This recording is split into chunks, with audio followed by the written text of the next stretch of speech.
பாருங்க இப்போ இவ்வளோ போகட்டும் தப்பு இல்லை, போகட்டும், எங்கே போகட்டும், விடுங்க, சுதந்திரமாக விடுங்க. அதே மாரி அவன் எல்லாம் அடிக்க முடியாது, அவன் மேலே நான் வழக்கு பதிவு பண்ண போகிறேன். சரிப்பா, நீ தைரியமாக சுதந்திரமாக சுற்றிட்டு வாப்பா, யார் ஒன்று அடிக்கிறாங்கன்னு பார்க்குறப்போ நீ சுதந்திரமாக சுற்று. உனக்கு எங்கே பாத்ரூம் போகணும் போயிட்டு வா. இப்போ கழுத்தை பிடிச்சி நெரிச்சு வச்சு, அதுவே ஏற்கனவே ஹேண்டிகேப்பு, கை கால் ரெண்டும் முன்கால் ரெண்டும் இப்படி பாதிச்சிருக்கு. பிஸ்கெட் வேணுமா?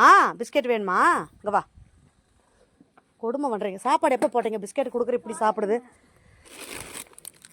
வண்டியில் வருவியாடா? வரைய எங்கூட வா, உங்களோட கிருஷ்ணவேணி ஆண்டி செல்டரில் விட்டுற உன்னவா, சாப்பிடு சரியா? இனிமேல் உனக்கு கட்டி போட்டாங்கன்னா சொல்லு, நான் வந்து பார்ப்பேன். எனக்கு இங்கே பேட்ரோல் இன்ஸ்பெக்டரே சொல்லிட்டு போகிறேன் சரிங்களா? வந்து ரெகுலராக செக் பண்ண சொல்லி கரெக்டாக அவங்கவுங்க மனசாட்சிப்படி நடந்துக்கு. இதில் பாவம் இல்லையா? இந்த மாதிரி ஊனமான நாய்களுக்கு நீங்கள் சாப்பாடு போட்டு பராமரிச்சிங்கன்னா உங்கள் தலைமுறைக்கு புண்ணியம். அது நானே இவ்வளோ நிறைய நேரம் சொல்லியிருக்கேன். வேணான்னு ஒதுக்கி போட்ட நாய் தூக்கி எடுத்து இப்போ வளர்த்துறது பெரிய விஷயம். ஆனால் இப்போ ஏதோ அவங்க பெரிய எவ்வளோ கொளுத்துலாக்கும். ஐயோ அப்படி அது இரும்பி பாவங்க தொண்டையில் ஒரு கையை வச்சு அமுத்துன்னு எப்படி இருக்கும்? அப்படி டைட்டாக போட்டு மக்களுக்கு பயந்துட்டு இதை சாவடிக்க பார்த்தா அந்த பாவம் உங்களுக்கு தான் வரும், அவனுக்கு வராது. சரிப்பா, சாப்பிடு. சாப்பிட்டுட்டு தண்ணி குடி. நீ வாடிக்கு எங்கே போகிற? இப்போ இவ்வளோ காட்டு பகுதி இருக்குது, அழகாக அதை சுற்றி வந்துட்டு வீட்டில் அடங்கிக்கும். அவன் ஒருத்தன் தான் பிரச்சனைனா அவன் மேலே நம்ம வழக்கு பதிவு பண்ணிடலாம். இவ்வளோ பண்ணுறவனே இல்லை, 2-3 பேர் பண்ணுறாங்க. அது சும்மா தான், அது சும்மா போயிலே இல்லை, ஒருத்தருக்கு பாடம் போகட்டும்னா அத்தனை பேர் அடங்கிடுவாங்க. சும்மா போச்சுன்னா ஒன்றுக்கு போகுது, ஆய் போகுது. ஆமாம், 1க்கு 2க்கு போகத்தான் செய்யும். மலை ஜலம் கழிக்கிறதுக்கு தான் இருக்குது. இயற்கை உபதவன் எங்கே போகும்? பஞ்சாயத்து. ஆமாம், பட்டா யார் வீட்டுக்குள்ளே போட்டிருக்காங்களோ அந்த பட்டா போட்ட வீட்டுக்குள்ளே அந்த நாய் வராமல் பார்த்துக்கணும். அதை தாண்டி ரோட்டுக்கெல்லாம் பன்னாட்டு பேசிட்டு இருந்தாங்கன்னா சட்டமெல்லாம் சும்மா இருக்காது. விலங்குகள் நல்ல சட்டங்கள்லாம் ரொம்ப கடுமையாக இருக்குது.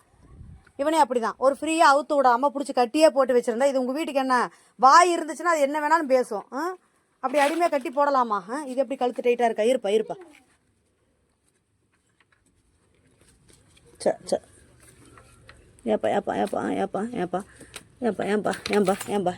ஏன்பா மம்மா சாப்பிடுவா.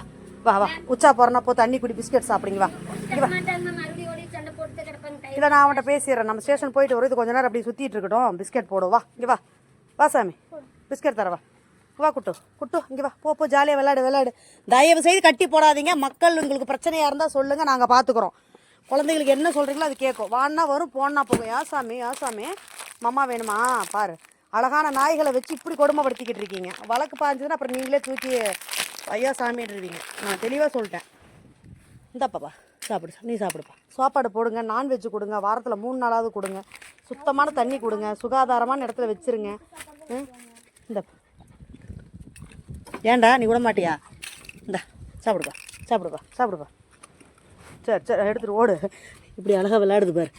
கட்டி வைக்காதேம்மா, உன் பிள்ளையை இடுப்போட கட்டி வச்சிருந்தேன்னு வச்சுக்கேன், அது எவ்வளோ கஷ்டப்படும்.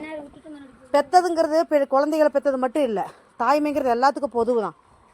பார் அழகாக ஓடுது பார். இப்படி அழகாக ஓடி ஆடி விளையாடுற பிள்ளைய பிடிச்சி அடைச்சி வச்சுட்டு கழுத்தை பிடிச்சி நெரிச்சு வச்சுட்டு அது 1க்கு 2க்கு போகத்தான் செய்யும். அப்படி யாராவது பிரச்சனை பாரு, மோஷன் வருது அதுக்கு.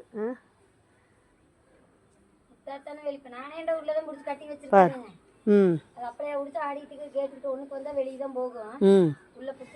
இந்த இடம் நல்லா இருக்குது. இவ்வளோ இயற்கையான நாய்கள் சுற்றி வர்றதுக்கு சூப்பராக இருக்குது இடம். அதில் ஃப்ரீயாக விடுங்க, தயவுசெய்து கட்டி வைக்காதீங்க. கண்டிப்பாக நான் அந்த கேஸை முடிச்சுட்டு வரேன். இந்தாயா புஜ்ஜு சாப்பிடு.